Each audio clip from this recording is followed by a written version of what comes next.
Assalamualaikum dan selamat malam. Kat sini aku nak kongsi cerita. Beberapa cerita seram yang pernah terjadi kat aku. Tapi sebelum tu pastikan korang subscribe YouTube Cikgu Joker. Kalau tak, aku hantar dia orang ni duduk sebelah kau. Sebelum tu, aku nak kenalkan diri aku. Nama aku Syah. Aku sangat pelik sebab sejak kecil lagi macam ada something yang cuba komunikasi dengan aku. Tapi aku memang tak faham dan tak sanggup faham dan memang tak nak faham. Ini bukan cerita Tamil. Hantu atau roh datang minta tolong kat aku untuk buat balas dendam. Jangan harap aku tolong, sebab aku akan pengsan dulu. Aku ni seorang yang gila-gila dan suka keluar malam dan lepak dengan kawan-kawan. Mak ayah aku memang selalu maki aku sebab balik lambat. Kadang-kadang pukul 6 pagi baru sampai rumah. Aku waktu kecil memang tak percaya pasal makhluk halus dan hantu. Aku ingat semua tu mak ayah aku tipu sebab nak suruh aku tidur dari tengok wrestling WWF. Namun sekarang semua benda berubah bila aku dah besar. Aku mula dapat rasa kehadiran benda lain. Aku boleh rasa tengkuk tangan aku meremang. Aku boleh rasa panas kat telinga. Itu antara benda yang selalu aku dapat bila ada suatu benda lain ada kat tempat aku. Tapi alhamdulillah, aku tak pernah lagi tengok mereka semua ni secara live depan-depan.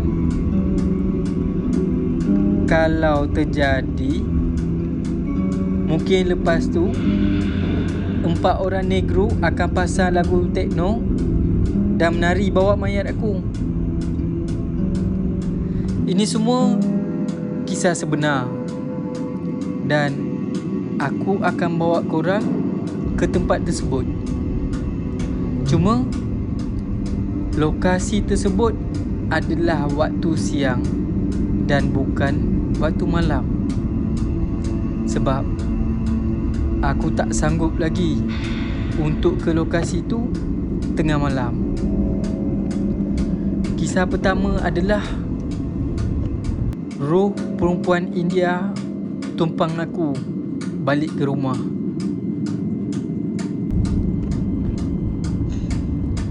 Kisah ni berlaku pada tahun 2007, sebelum aku masuk ke universiti. Aku baru ambil STPM dan sementara tunggu keputusan tu, aku bantu diri aku dan keluarga aku buat kerja part time dekat salah satu tempat pelancongan terkenal dekat Simpang 4 Alur Gajah. Aku bekerja dekat salah satu pusat hiburan dan setiap hari aku balik lambat. Kadang-kadang pukul 2, kadang-kadang pukul 3. Masa tu aku tak ada kereta. Aku ada motor 125Z je. Faham sendiri lah, kalau motor 125 aku bawa laju mana. Rumah aku ke tempat kerja aku hanya 5 minit. Tapi aku naik motor tu 2 minit je. Pukul 12 ke atas, jalan tersebut memang tak ada orang. Dan selalunya memang aku seorang je lalu situ. Minggu pertama aku kerja, memang tak ada apa-apa. Tapi minggu kedua aku dapat salam pengenalan. Setiap kali aku sampai dekat satu tempat, aku akan dapat hidup bau bunga melur. Dan setiap kali tu aku pun akan nyanyi lagu bunga melur arwah P. Ramlee. Minggu lepas tu aku mula rasa macam bayangan ada orang tunggu tepi jalan, tapi sama-sama. Aku lagilah bawa laju. Jalan tu dulu ada selekor, tapi aku peduli apa? Memang aku bawa laju. Aku tak pernah cerita benda-benda ni kat kawan-kawan aku. Nanti diorang akan cakap aku goyang. Minggu selepas tu akak aku pun beranak dan dapat baby girl yang cute. So aku paling happy sebab aku suka budak-budak. Tu adalah anak buah pertama aku. Masa inilah jadi antara titik yang paling seram dalam rumah aku. Setiap kali aku balik rumah dari kerja je, aku terus masuk dalam rumah. Setiap kali aku balik kerja itulah anak buah aku tu bangun dan nangis. Dan kakak aku kelang kabut pujuk dia. Setiap kali itulah aku kena maki dengan arwah mak aku untuk cuci kaki sebelum masuk dalam rumah. Aku darah muda, mana nak dengar cakap mak aku. Aku pun terus tidur. Tempat tidur aku tengah-tengah ruang tamu rumah. Masa tu aku tidur lurus je supaya ayah aku tak pijak badan aku masa nak pergi tandas. Aku lupa nak beritahu, belakang rumah aku masa tu ada satu pokok pisang. So masa pun berlalu dan hampir setiap hari adegan sama berlaku. Aku masih tak sedar diri dengan apa yang tengah jadi. Dan aku rasa benda tu normal sebab budak kecil bangun sebab nak minum susu. Tapi akak aku kata anak buah aku asyik pandang atas je. Aku pun sempat buat lawak. Aku kata buka lampu, baru baby tengok kita. Ada satu hari tu abang ipar aku pun buka cerita. Time aku nak balik kerja, dia tunggu luar rumah. Aku sampai rumah je borak dengan dia. Dia pun buka story. Dia kata setiap kali aku balik je, dia akan rasa badan kena empap. Dia sesak nafas. Lepas tu baby nangis. Aku pun serius lah dengan cerita abang ipar aku. Tapi aku masih tak percaya. Sebelum aku masuk rumah aku keadaan dia memang sunyi sepi. Tapi aku letak je kaki kat rumah, anak buah aku automatik nangis. Aku pun jadi pelik. Dah abang ipar aku pandang aku.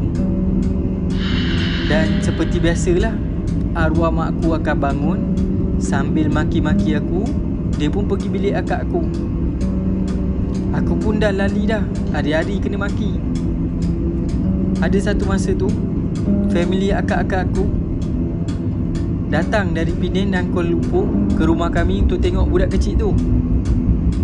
Masa itulah aku confirmkan segala-galanya. Aku balik kerja macam biasa, pukul 2 pagi. Aku sampai je rumah, anak buah aku nangis. Lepas 5 minit, semua abang ipar aku rupanya kena empap. Mereka cerita kena empap keesokan paginya. Malam tu semua diam. Aku rasa semakin seram. dan pening. Sebab ketiga-tiga abang ipar aku kena empap sampai sesak nafas. Dan mereka ni sanggup tidur dekat ruang tamu dengan aku. Aku pun mula syak macam ada benda yang tumpang aku balik rumah. Dan aku ingat lagi, hari Jumaat, malam Sabtu, pukul 2 pagi, aku keluar dari tempat kerja aku. Kali ni aku beritahu dalam hati aku, aku nak maki benda yang ikut aku. Dan macam biasa, aku bawa motor laju. Kali ni lagi laju, dengan harapan benda tu tak dapat tumpang aku. Tapi sampai je kat lokasi tu, aku boleh pula nyanyi lagu Pulangkan. Harum betul. Masa tu aku perasan motor aku berat sangat. Aku bawa 140, tapi aku rasa berat. Aku tak sedar hati, tapi aku rasa geram. Sebab aku jarang bagi orang naik belakang motor aku, walaupun kawan. Ni pula benda lain naik tanpa kebenaran aku. Aku pun sampai rumah. Masuk dalam rumah. Aku masuk beberapa minit lepas tu, anak buah aku nangis. Akak aku yang dari Penang lari dari bilik dan kata nak tidur dengan mak dengan ayah aku. Masa tu ketiga-tiga abang ipar aku tak ada kat rumah. Akak aku beritahu dia dengar bunyi gelang kaki berlegar keliling rumah. Aku tak dengar apa-apa. Mak aku pun bagi akak aku tidur sekali. Ayah aku terpaksalah tidur dekat luar dengan aku. Jadi malam tu aku kena maki teruk dengan mak aku. Aku pun jadi marah dan cari benda tu. Aku tutup semua lampu rumah dan aku tidur kaki songsang supaya tak ada benda yang langkah badan aku. Ayah aku tidur nyenyak sebab penat balik niaga. Aku pula memang tak dapat tidur sebab aku punca kepada masalah ni. Dan malam tu segalanya berubah. Aku masa marah memang berani, tapi bila marah tu hilang, tapi malam tu aku memang tengah marah. Aku cuba relaxkan diri aku. Aku baring. Lepas tu aku mula dengar bunyi gelang kaki. Selalunya perempuan India yang pakai. Masa tu naiklah bulu roma aku, meremang. Sekarang ni aku tengah bercerita pun meremang. Aku dengar bunyi tu semakin kuat ke arah aku. Aku relax. Aku buat tak faham, tapi sebenarnya aku dah goyang. Masa tu aku dah lupa semua ayat. Aku boleh cakap Ya Allah dalam hati aku. Aku cakap slow-slow. Bunyi gelang kaki tu berhenti betul-betul depan kepala aku. Aku dengar macam bunyi entak kaki yang minta aku ke tepi. So aku pun ke tepi sikit bagi dia jalan. Dia bergerak pergi tempat lain. Mata aku tutup rapat. Kononnya aku dah tidur. Aku mula rasa panas kat telinga. Aku takut dia sergah aku. Sebelum dia sergah aku bagi laluan kat dia supaya dia jalan. Masa tu aku dengar bunyi gelang kaki menuju ke pintu belakang rumah aku.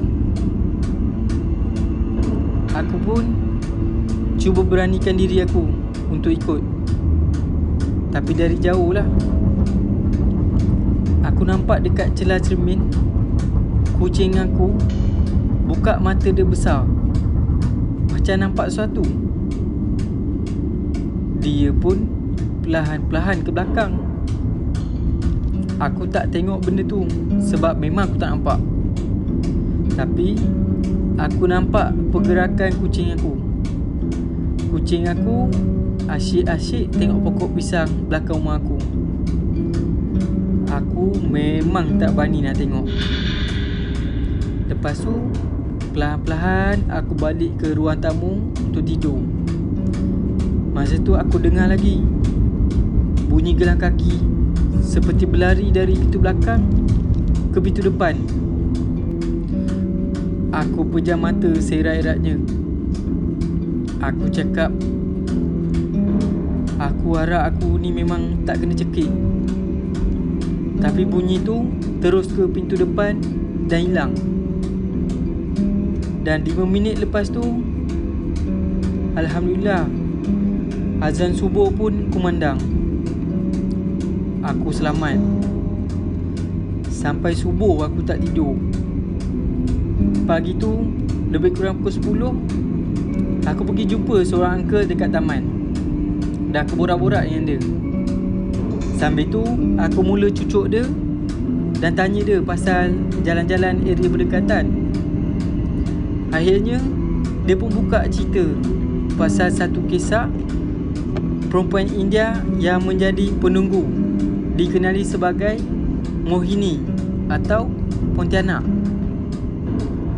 Aku dengar je perempuan tu selalu bawa bunga melo dan akan isap darah. Aku start motor, terus ambil parang, potong pokok pisang belakang rumah aku. Aku buang terus pokok pisang. Sampai sekarang tak ada pokok pisang belakang rumah aku. Aku cari kucing hitam aku, dah tak ada dah. Dah tak nampak dah. Hari yang sama juga, aku minta mak ayah aku untuk panggil ustaz dari Tampin dan beberapa saudara terdekat dan jiran terdekat untuk mengadakan bacaan ayat-ayat suci Al-Quran supaya terus dilindungi. Alhamdulillah, sejak dari itu rumahku tu bersih dari masalah ni. Aku pun rasa lega sebab aku dapat masuk universiti dan aku tak perlu kerja kat sana dan lalu jalan tu. Sejak dari itu, aku buka pedal kaki untuk penumpang motor kat belakang motor aku. Aku bersyukur aku tak jumpa benda tu face to face. Dan aku anggap itu adalah salam perkenalan kepada aku. Sejak dari itu, aku tak keluar lebih dari pukul 9 malam ikut jalan tu. Kalau korang baik hati nak tumpang someone waktu malam, pastikan dia ada kaki. Biar kita diselubungi selimut, jangan diselubungi misteri. Nantikan kisah seram seterusnya.